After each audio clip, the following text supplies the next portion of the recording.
The Convention for the Safeguarding of the Intangible Cultural Heritage of Humanity intended to safeguard the expressions of intangible cultural heritage that are endangered because of processes of globalization, of the widespread communication worldwide, which is threatening seriously some very fragile yet very important heritage.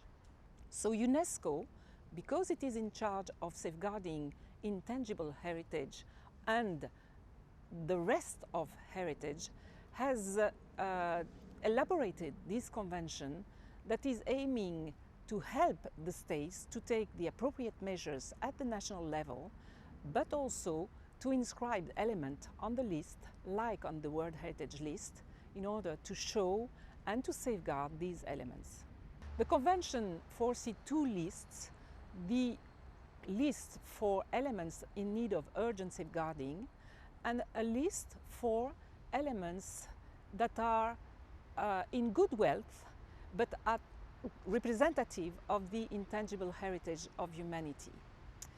The main list is, of course, the most important list is, of course, the urgent safeguarding list. The states are inscribing by themselves, are proposing by themselves elements that they feel deem the attention of the international community. They foresee safeguarding plans, but they very often need the mobilization, including by funding, of the international community. The second list intends to raise awareness about the importance of intangible cultural heritage. The young generation are very much targeted with this list because they must understand that they are the ones that are going to ensure or not the vitality and transmission of these elements to the next generations.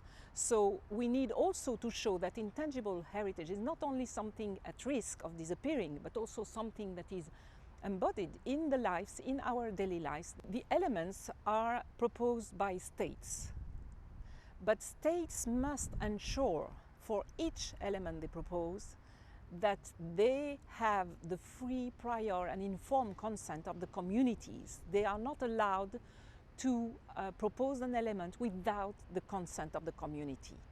Moreover, they need to ensure the full participation of the communities in the safeguarding plan. Now, those who decide are 24 state parties elected by the General Assembly of State Parties, those that ratified the convention. They are elected every 2 years, 24 members.